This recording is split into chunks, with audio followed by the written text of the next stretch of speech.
decir, la Argentina para los israelíes es un país importante. ¿Por qué es un país importante? Por la comunidad judía es importante, porque hay una relación histórica muy grande. Entonces el embajador argentino y la comunidad argentina tiene un peso en Israel, ¿no? Ahora, a su vez, hay argentinos bien ubicados en Israel. Por ejemplo, cuando Sharon tuvo esa ACV, en el año 2006, creo, lo operaron como 6 médicos, la mitad eran argentinos, nacidos en Argentina, de Rosario, ¿no? Es decir, que hay una presencia importante, y eso es un instrumento, digamos, interesante. Ahora, el israelí tiene características, porque, bueno, tiene las características que han ido cambiando, que yo le explicaba esto de eskenazis, sefardí, ruso, es decir, en una palabra, es una sociedad que está en un proceso muy importante de cambio. Ahora es una sociedad vibrante, ¿no? Es decir, hay una evolución, después la situación económica es muy buena. Después tiene un número de universidades muy calificadas, después tiene un sistema de creación, no sé qué número de premios Nobel, es decir, es una sociedad muy interesante, ¿no? Tienen características, pero todas las sociedades tienen. A nivel de los políticos o los diplomáticos, ¿hay alguna diferencia o alguna anécdota? No, por ejemplo, si uno tiene el caso de Netanyahu, para poner un ejemplo, él fue paracaidista, es decir, el hermano era el que comandaba, o era uno de los fundamentales cuando fue el país en Entebbe, en Uganda, donde lo mataron. Pero Netanyahu en sí fue paracaidista también. Después hizo una carrera en la actividad privada en Estados Unidos, habla inglés perfectamente. Hijo el padre era un gran historiador, de la derecha, pero gran importante, de la derecha israelí. Es un hombre con una trayectoria así, digamos, y después Israel es un país que tiene esos problemas, los árabes, los islamitas, los palestinos, tiene que luchar cada día por su defensa, ¿no? No es un país que tenga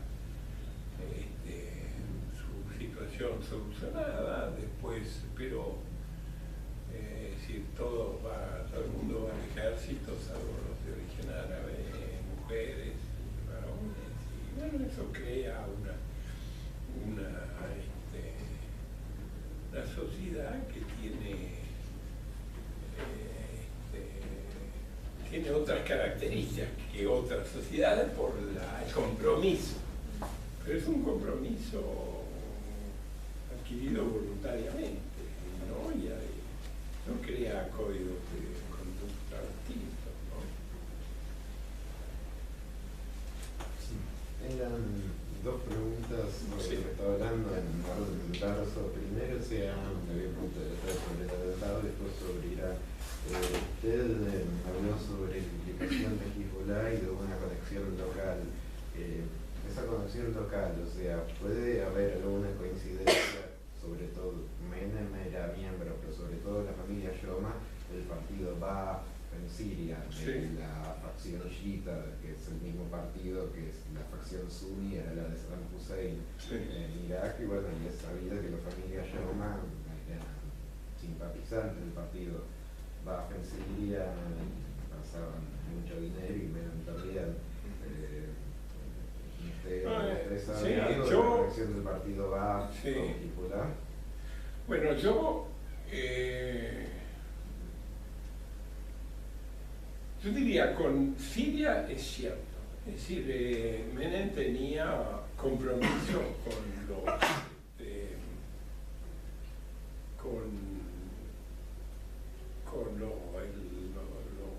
Assad. Yo ayer estuve en una conferencia de Cavallo, que fue canciller, y él mencionó así públicamente de que lo que lo sorprendió era la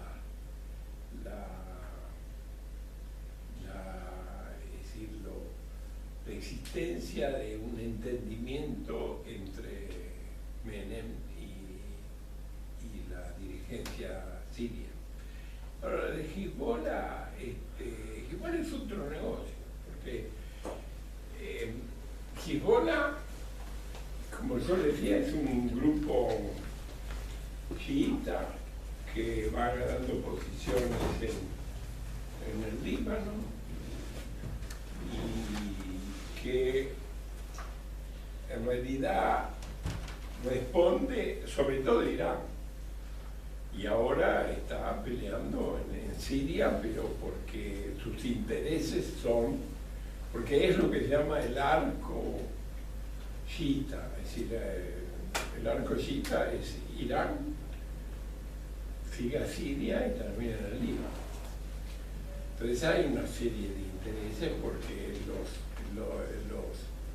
de Hezbollah reciben el armamento a través de Siria, ¿no? Ahora, de todos modos,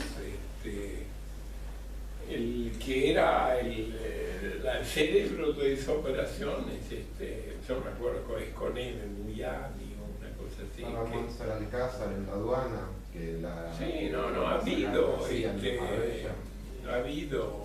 No habla español.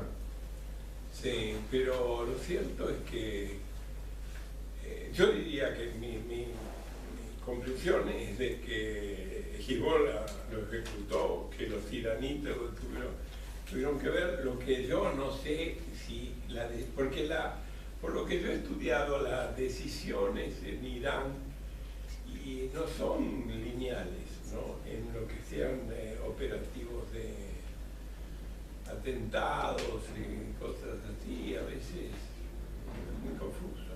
Pero hubo un interés iraní. Sí. No. Después de decir embajador, ¿qué piensa que Argentina tiene que le falta a Israel y qué piensa que tiene Israel que le falta a Argentina? Bueno, en fondo, es decir, Argentina tiene territorio. Es decir, tiene hay riqueza, ¿no? Usted tiene por ejemplo, el río Jordán, donde ahora fue el Papa, el río Jordán debe ser el doble de esa pieza, ¿no? Así, habitación, no es duro, el doble. Y nosotros tenemos ríos, ahora después es un gobierno bien administrado, es decir, tiene un sistema de administración bastante bien elaborado, es decir, no es acá el desorden generalizado, ¿no? Pero son otra dimensión de país. Ahora Israel tiene una necesidad y una capacidad intelectual muy desarrollada. Es decir, que eso es propio de los judíos, que los judíos es gente muy inteligente. Yo he conocido, digamos, varias personas, es decir, de una gran capacidad. Es decir, no es que quiere decir que la Argentina no haya gente capaz, pero después tienen experiencias múltiples, porque es un país En ese sentido, Argentina es un país de inmigración y Israel es un país de inmigración. En una palabra, hace 100 años Israel no era lo que es ahora. Y después, realmente, los israelitas han creado el país porque es salvo una zona que es muy buena. En la gran parte de Israel es un pozo de arena, ¿no? Es decir, ha habido un cambio fundamental debido a la productividad de los inmigrantes, y ha habido, pero por lo que yo he leído, la sociedad de los kibbutz fue un experimento que respondió a las necesidades de Israel de esa época. Hoy día eso no existe más porque el país evolucionó, es otra realidad, pero después tiene una presencia Israel en el mundo que no es lo que Argentina no tiene,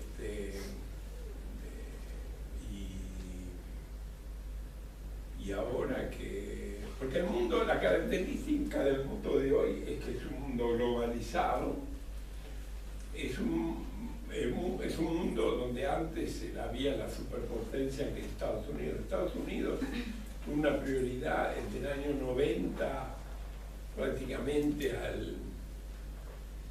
al 2005, 2006, y ahora es un mundo multipolar, donde hay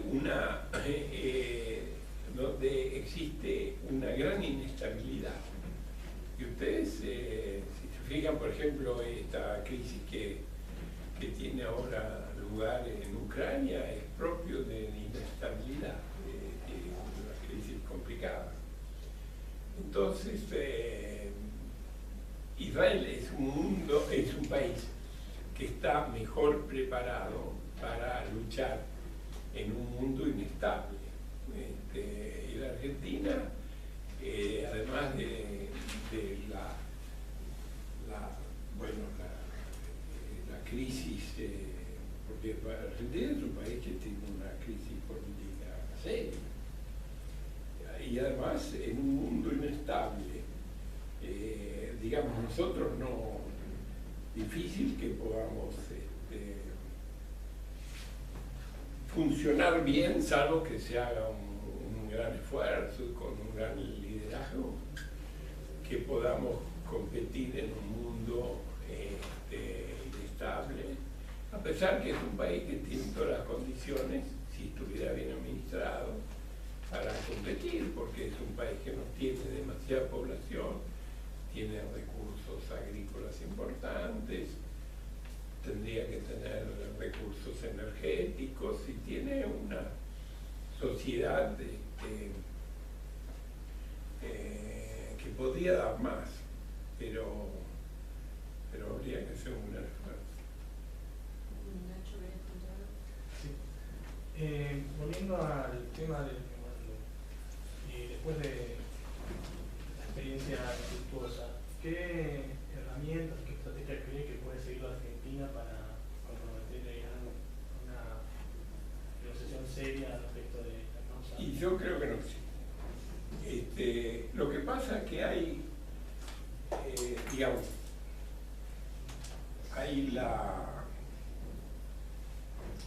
es muy difícil, es decir, la sociedad internacional no es una sociedad, no es que hay una justicia, no es una sociedad armónica.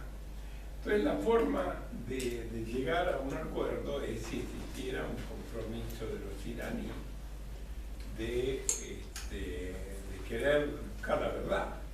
Y como ellos están luchando ante una en realidad Irán es un problema porque ellos tienen todo primero es un país importante, pero es un país teocrático, es decir, es un país que la religión es la única teocracia, es decir, no hay otra teocracia. Y a su vez es usar que ellos tienen los Mahils, que viene a ser del Congreso, donde hay ciertas instituciones democráticas que funcionan, pero después tienen el líder supremo, que es Khamenei, que controla los grandes desarrollos del país. El presidente no tiene tanto poder. El presidente maneja la administración, pero en realidad el que maneja el país es el líder supremo, que en su momento fue Khomeini y ahora es Khamenei. Y después hay un par de instituciones como cuerpos asesores. Después tiene el problema de la Guardia de la Revolución. La Guardia de la Revolución es un grupo paramilitar con negocios, ¿no? que tiene mucha independencia de acción. Entonces, ante un país como ese, es muy difícil llegar a un acuerdo, es decir, nunca se va a llegar a un acuerdo, por las características, y después la capacidad de interrogar a los que tenían tarjetas rojas, conformidad de Irán, no. Ahora, lo que podría darse una situación que hubiera un cambio total del gobierno iraní, que hubiera una revolución interna, que fue un intento, es decir, en realidad las elecciones del 2009, donde Minayat fue reelecto, hubo una oposición y posiblemente el resultado haya sido fraguado. Hubo una gran resistencia de grupos jóvenes y mataron a muchos y pusieron presos a muchos y encarcelaron en sus casas, aprisionaron a muchos. Es decir, es un país que ha tenido conflictos muy importantes, pero la revolución del 79 en Irán es equivalente a la revolución francesa, es decir, son revoluciones que cambian totalmente la orientación de un país. Así que fue una gran revolución. Ahora los iraníes son muy inteligentes, hay todo un movimiento cultural y cinematográfico muy importante. No sé si tuvieron alguna vez ocasión de ver una película iraní, pero sí, realmente un país de una gran realización. Así que en realidad el tema es que cuando uno responde, es decir, la Argentina responsabilizó a la gran jerarquía iraní. Esa responsabilidad le convenía a Israel, le convenía a Estados Unidos, porque digamos, Israel está, la prioridad de Israel es el programa nuclear iraní. Ahora, Estados Unidos acompaña a Irán y a su vez tiene una política de desnuclearización y le importa desde luego que Irán no tenga armas nucleares, por eso destabiliza la región, porque otros países como Arabia Saudita, Egipto, Turquía querrían tener, si Irán tiene armas nucleares, ellos tienen. Y realmente Irán en este momento, en 2 meses, la interpretación de hoy día es que en 2 meses podría tener un arma nuclear, porque tiene todos los elementos para tener un arma nuclear si toma la decisión. Ahora, Irán nunca tomó la decisión. Y hay una serie de estudios que afirman que en realidad toda la argumentación occidental sobre la peligrosidad iraní es un poco fabricada, digamos, pero en realidad tienen los elementos, tienen estas centrífugas